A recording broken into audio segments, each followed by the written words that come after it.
नमो भगवते वासुदेवाय। जय श्री हरि। प्यारे भक्तों, आज पौष पूर्णिमा के शुभ अवसर पर आप सभी श्रवण करेंगे श्रीमद् भागवत गीता पाठ की यह अध्याय। इस अध्याय के श्रवण मात्र ही मिलती है विशेष पुण्य की प्राप्ति, साथ ही भगवान विष्णु की असीम कृपा की प्राप्ति होती है। तो आइए बड़े ही श्रद्धा और प्रसन्नचित मन से रसपान करें इस पावन कथा की। अर्जुन ने पूछा, हे केशव, मैं संन्यास एवं त्याग के तत्व पृथक पृथक जानने की इच्छा करता हूँ। श्री कृष्ण बोले, हे पार्थ, कामना वाले कर्मों के त्याग को ज्ञानी लोग संन्यास मानते हैं और अज्ञानी पुरुष फल के त्याग को त्याग कहते हैं। कोई पंडित कर्म को दोष युक्त जानकर त्यागना ठीक कहते हैं। कोई यज्ञ, दान, तप आदि कर्मों को छोड़ने योग्य बताते हैं। हे भारत, त्याग के विषय में मेरा ऐसा मत है कि त्याग 3 प्रकार के हैं। यज्ञ, दान, तप आदि कर्मों को नहीं त्यागना चाहिए। ये सब कर्म आसक्त और फल को त्याग कर करने चाहिए। मेरे निश्चय मत यही है जो सर्वोत्तम है। अपनी नियमित कर्मों का त्यागना उचित नहीं है। यह मोहवश ऐसा किया जाए तो वह तामस त्याग है, कर्म दुखप्रद है। यह विचार कर एवं शरीर के कलेश के भय से जो त्याग करता है उसे त्याग का फल नहीं मिलता। यह राजस त्याग कहलाता है। हे अर्जुन, अपना नियमित कर्म अवश्य करने योग्य है। फल तथा आसक्त को त्याग कर जो कर्म किया जाता है वह सात्विक कर्म है। जो दुखदायक कर्म से द्वेष नहीं करता तथा सुखदायक कर्म से प्रीति नहीं करता वह त्यागी, सत्यशील, बुद्धिमान तथा मुक्ति की योग्य है। देहधारी संपूर्ण कर्मों का त्याग नहीं कर सकता। कर्म का फल त्याग कर कर्म करने वाला त्यागी है। कर्मफल 3 प्रकार के हैं, अनिष्ट, इष्ट एवं मित्र। जो त्याग नहीं करते उनको ये मरने के बाद मिलते हैं और त्यागियों को नहीं मिलते।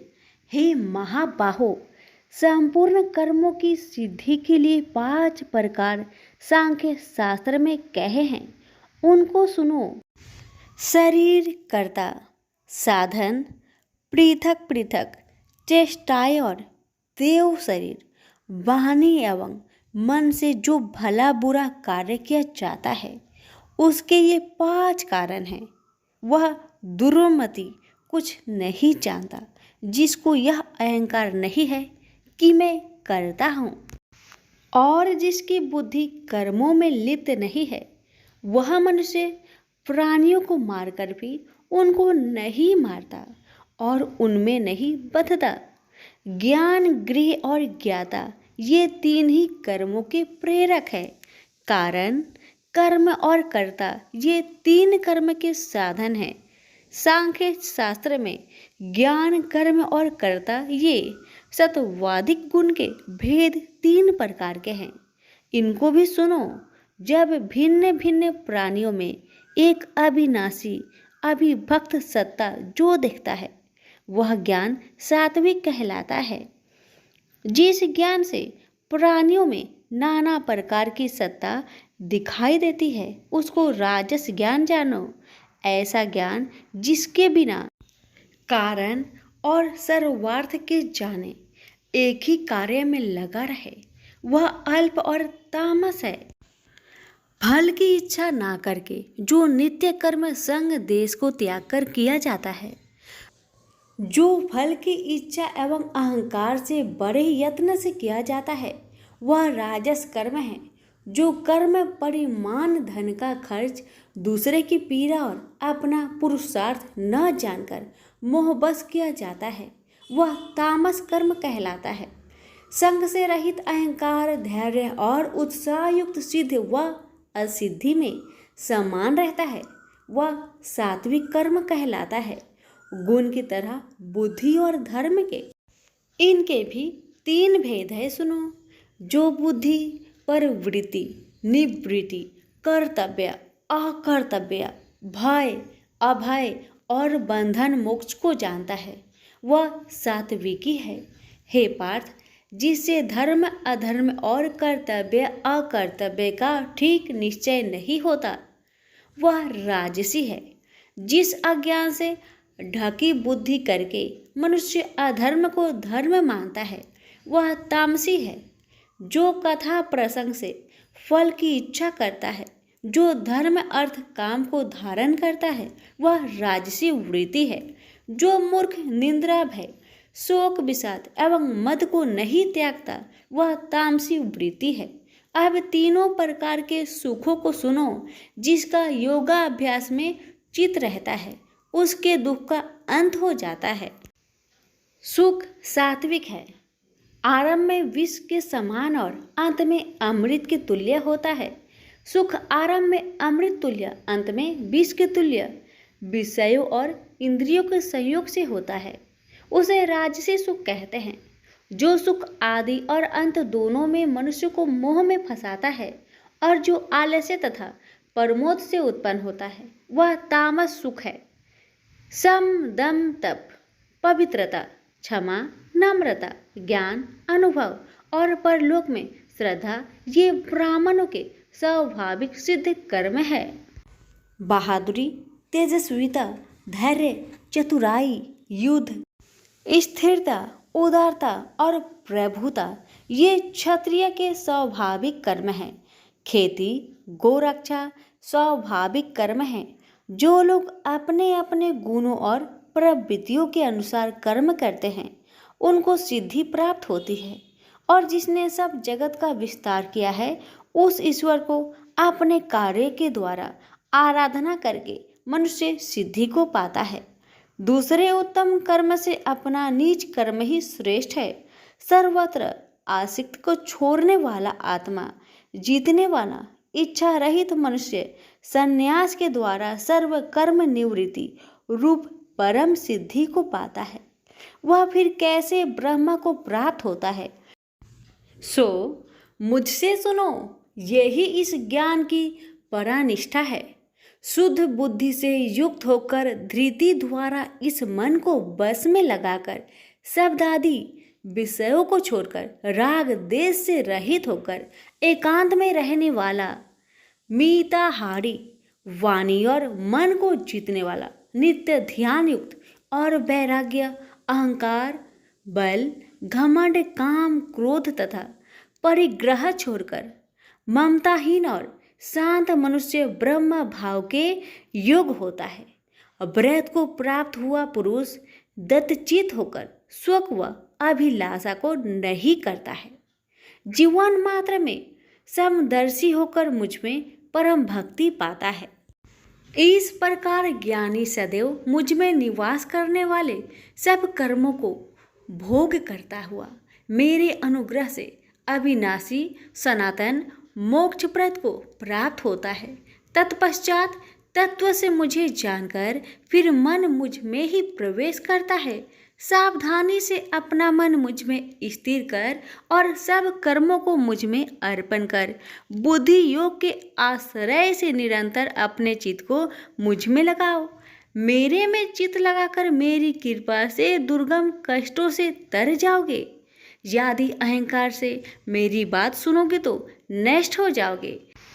यदि अहंकार का आश्रय लेकर युद्ध नहीं करूँगा ऐसा मानते हो तो यह तुम्हारा निश्चय झूठा है, क्योंकि स्वभाव तुम्हें युद्ध करवाएगा। हे कौतन्य, जिस कर्म को तू अब मोह से करना चाहता है उसे अपने स्वाभाविक कर्म से बंधा हुआ बेबस होकर करेगा। हे अर्जुन, जीवों के हृदय में स्थिर ईश्वर उनको माया से भ्रमा रहा है, मानो सब यंत्र पर चढ़े हैं। हे भारत, सब भावों में उसी की कृपा से परम शांति एवं मुक्ति को पाओगे। यह गूढ़ ज्ञान मैंने तुमसे कहा है, इसे भली भांति विचार कर जैसा चाहते हो वैसा ही करो। अब तू सबसे गूढ़ वचन भी सुन, क्योंकि तू मेरा परम मित्र है, इसलिए मैं तेरे हित ही कहूँगा। मेरे में मन लगाओ, मेरे ही भक्त हो, मेरे ही यज्ञ करो और मेरा ही नाम जपो।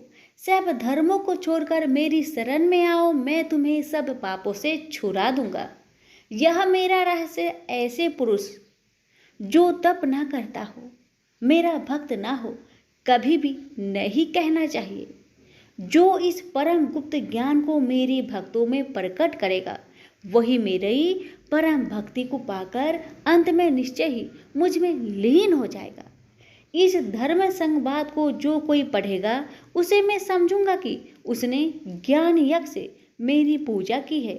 जो श्रद्धावान पुरुष दोष ढूंढे बिना इसको सुनेगा, वह भी मुक्त होकर पुण्य आत्माओं को मिलने वाले शुभ लोक को प्राप्त होगा। हे पार्थ, तुमने एकाचित्त से मेरे कहे हुए उपदेश को सुना या नहीं? हे धनंजय, तुम्हारा अज्ञान से उत्पन्न हुआ मोह नष्ट हुआ या नहीं? अर्जुन ने कहा, हे भगवान, आपकी कृपा से मेरा मोह नष्ट हो गया और स्मृति जागृत हुई है। अब मैं निसंदेह आपकी आज्ञा पर स्थिर हूँ और जैसा आपने कहा है मैं वैसा ही करूँगा। संजय बोले, हे धृतराष्ट्र, मैंने महात्मा वासुदेव और अर्जुन का यह प्रेरणा देने वाला अद्भुत संवाद सुनाया व्यास जी की कृपा से। साक्षात योगेश्वर श्री कृष्ण जी के मुख से इस परम गुहा संवाद को मैंने सुना। हे राजन, श्री कृष्ण और अर्जुन के इस अद्भुत पुण्य कारक संवाद को स्मरण करके मन बार बार प्रसन्न होता है। श्री कृष्ण भगवान के उस अद्भुत रूप को स्मरण करके मुझे बड़ा ही विस्मय होता है। हे राजन, मैं बारंबार प्रसन्न होता हूँ। मेरी ऐसा धारणा है कि जहाँ योगेश्वर भगवान श्री कृष्ण हैं और जहाँ पार्थ जैसा धनुर्धर है, वही राजलक्ष्मी, विजय, ऐश्वर्य और अटल नीति है। सभी प्रेम से बोलिए श्री कृष्ण भगवान की जय हो। श्री कृष्ण भगवान जी का वचन है कि जो प्राणी इस गर्भ गीता का सद्भावना से विचार मनन करता है, सो पुरुष फिर गर्भवास में नहीं आता। अर्जुन कहने लगे, हे कृष्ण भगवान, यह प्राणी जो गर्भ विषय में आता है, सो किस दोष के कारण आता है? हे प्रभु, जब यह जन्मता है तब इसको जरा आदि रोग लगते हैं, फिर मृत्यु होती है। हे भगवान, वह कौन सा कर्म है जिसके करने से जन्म मरण से रहित होवे? श्री कृष्ण भगवान कहने लगे, हे अर्जुन, यह मनुष्य जो है सो अंधा मूर्ख है और संसार के साथ प्रीति करता है। यह पदार्थ मैंने पाया है और वह मैं पाऊंगा, ऐसी चिंता इस प्राणी के मन से उतरती नहीं। 8 पहर माया को ही मांगता है, इन बातों को करके बार बार जन्मता है और मरता है। वह गर्भ विषय दुख पाता रहता है। अर्जुन कहने लगे, हे कृष्ण भगवान, यह मन हाथी की न्याय है, तृष्णा इसकी शक्ति है। यह मन तो 5 के बस में है, काम, क्रोध, लोभ, मोह और अहंकार। इन 5 में अहंकार बहुत बली है। ये कौन सा यत्न है जिससे मन बस में होए? वैसा ही मन रूपी हाथी को बस में करने के लिए ज्ञान रूपी अंकुश है। अहंकार करने से यह जीव नरक में पड़ता है। अर्जुन कहने लगे, हे भगवान, जो एक तुम्हारे नाम के लिए वन खंड में फिरते हैं, एक वैरागी हुए हैं, एक धर्म करते हैं, इनको कैसे जाने? जो वैष्णव है वे कौन है? श्री कृष्ण भगवान कहने लगे, हे अर्जुन, मेरे ही नाम के लिए वनों में फिरते हैं वह सन्यासी कहते हैं। एक सिर पर जटा बांधते हैं, एक अंग पर भस्म लगाते हैं। उनमें हम नहीं है, क्योंकि इनमें अहंकार है। इससे मेरा दर्शन दुर्लभ है। अर्जुन कहने लगे, हे भगवान, वह कौन सा पाप है जिससे स्त्री की मृत्यु हो जाती है? वह कौन सा पाप है जिससे पुत्र मर जाता है? और नपुंसक कौन से पाप से होते हैं? श्री भगवान कहने लगे, हे अर्जुन, जो किसी से कर्जा लेता है और देता नहीं, इस पाप से औरत मरती है। और जो किसी की अमानत रखी हुई बचा लेता है, उसके पुत्र मर जाते हैं। जो किसी का कार्य किसी के गोचर आए पड़े और वह जबानी कहे कि मैं तेरा कार्य सबसे पहले कर दूंगा, और जब समय आए तब उसका कार्य ना करे, इस पाप से नपुंसक हो जाता है। ये बड़े पाप है। अर्जुन कहने लगे, हे भगवान, कौन पाप से मनुष्य सदैव रोगी रहता है? किस पाप से गधे का जन्म पाता है, स्त्री का जन्म पाता है, तथा टट्टू का जन्म क्यों कर पाता है? और बिल्ली का जन्म किस पाप से होता है? श्री भगवान कहने लगे, हे अर्जुन, जो भी मनुष्य कन्यादान करते हैं और इस दान में मूल्य लेते हैं, वे दोषी है। वे मनुष्य सदा रोगी रहते हैं। जो विषय विकार के वास्ते मदिरा पान करते हैं, वे टट्टू का जन्म पाते हैं। और जो झूठी गवाही भरते हैं, वह औरत का जन्म पाता है। जो रसोई बना के पहले आप भोजन कर लेती है और पीछे परमेश्वर को अर्पण करती है, तो वे बिल्ली का जन्म पाती है। और जो मनुष्य अपनी झूठी वस्तु दान करते हैं, औरत का जन्म पाते हैं। वह गुलाम औरतें होती है। अर्जुन कहने लगे, हे भगवान, कई मनुष्यों को आपने स्वर्ण दिया है, सो उन्होंने कौन सा पुण्य किया है? और कई मनुष्यों को आपने हाथी घोड़ा रथ दिए हैं, उन्होंने कौन सा पुण्य किया है? श्री भगवान कहने लगे, हे अर्जुन, जिन्होंने स्वर्ण दान किया है उनको हाथी घोड़े वाहन मिलते हैं। जो परमेश्वर के निमित्त कन्यादान करते हैं, सो पुरुष का जन्म पाते हैं।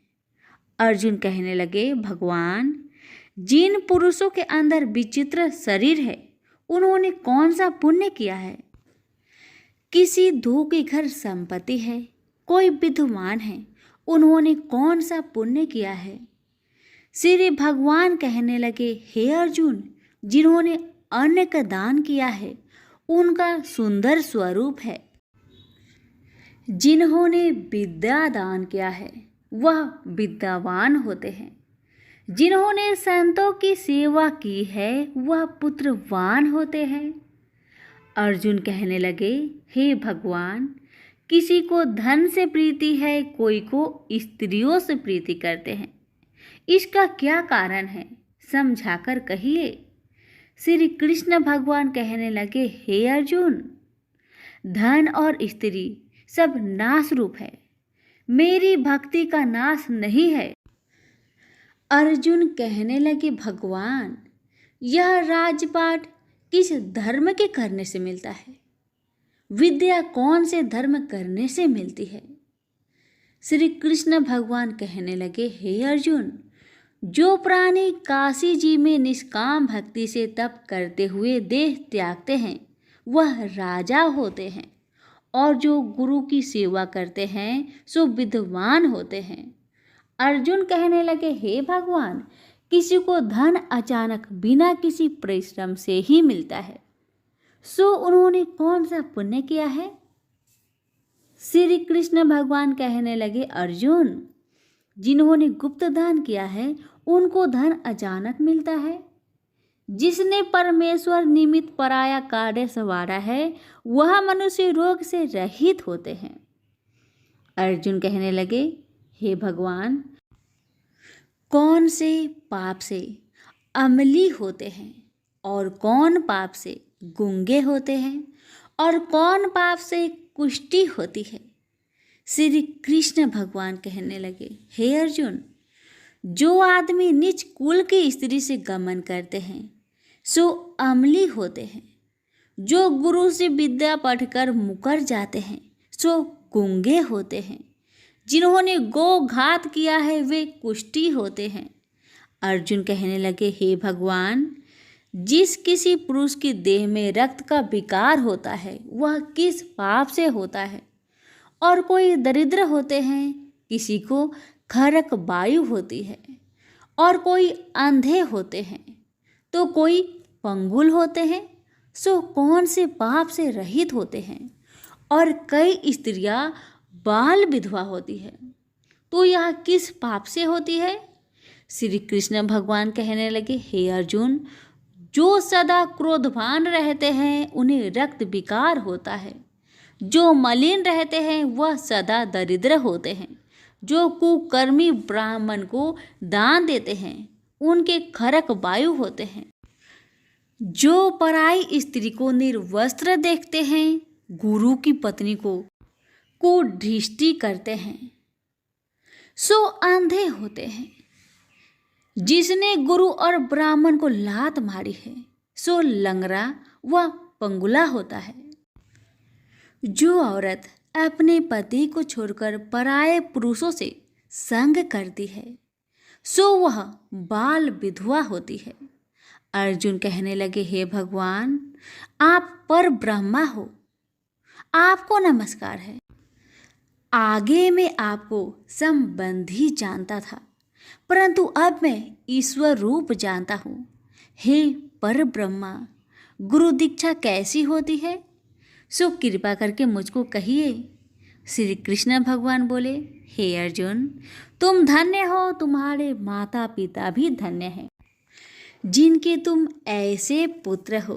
हे अर्जुन, सारे संसार का गुरु जगन्नाथ, विद्या का गुरु काशी, चारों वर्णों का गुरु सन्यासी है। सन्यासी उसको कहते हैं जिन्हें सबका त्याग करके मेरे प्रति मन लगाया है, सो ब्राह्मण जगत गुरु है। हे अर्जुन, यह बात ध्यान देकर सुनने की है। गुरु कैसा करे, जिसने सब इंद्रियां जीती हो, जिसको सब संसार ईश्वरमय नजर आता हो और सब जगत से उदास हो। ऐसा गुरु करे जो परमेश्वर को जानने वाला हो और उस गुरु की पूजा सब तरह से करे। हे अर्जुन, जो गुरु काम भक्त होता है और जो प्राणी गुरु की पूजा सब तरह से करे। हे अर्जुन, जो गुरु का भक्त होता है और जो प्राणी गुरु के सम्मुख होकर भजन करते हैं उसका भजन करना सफल है। जो गुरु से विमुख है उनको 7 ग्राम माड़े का पाप है। गुरु से विमुख प्राणी दर्शन करने योग्य नहीं होते। जो गृहस्थी संसार में गुरु के बिना है चांडाल के समान है। जिस तरह मदिरा का भंडार हो उसमें जो गंगा जल है सो अपवित्र है, इसी तरह गुरु से विमुख का भजन सदा अपवित्र होता है। उसके हाथ का देवता भी नहीं लेते, उसके सब कर्म निष्फल है। कुकर, शुकर, गंधर्व, काग, ये सब की सब योनियों में बड़ी खोटी योनि है। इन सब से यह मनुष्य खोटा है जो गुरु नहीं करता। गुरु बिना गति नहीं होती, यह अवश्य नरक को जाएगा।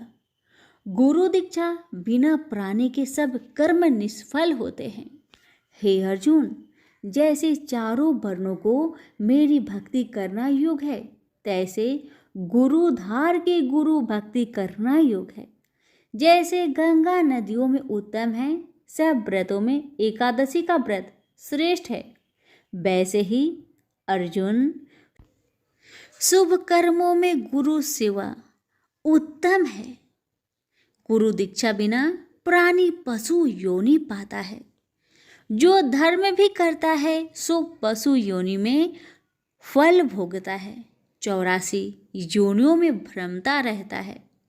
अर्जुन कहने लगे, हे श्री कृष्ण भगवान, गुरु दीक्षा क्या वस्तु है? कृष्ण भगवान कहने लगे, हे अर्जुन, धन्य जन्म है तेरा जिसने यह प्रश्न किया है, तू धन्य है। गुरु दीक्षा के 2 अक्षर है, हरिओम। इन अक्षरों को गुरु कहता है। यह चारों वर्णों को अपनाना श्रेष्ठ है। हे अर्जुन, जो गुरु की सेवा करता है उस पर मेरी प्रसन्नता है।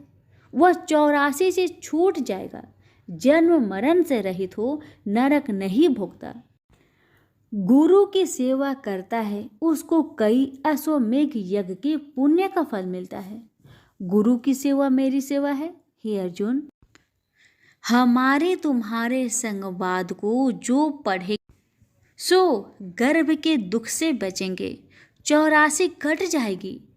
इसी से इस पाठ का नाम गर्भ गीता है। श्री कृष्ण भगवान जी के मुख से अर्जुन ने श्रवण की है, गुरु दीक्षा लेना उत्तम कर्म है। उसका फल है कि नरक से वह 84 जीव से बचा रहता है। भगवान बहुत प्रसन्न होते हैं। सभी प्रेम से बोलिए श्री कृष्ण भगवान की जय। अगर आपको हमारी सुनाई हुई कथा कहानी अच्छी लग रही है तो लाइक शेयर अवश्य करें। धन्यवाद।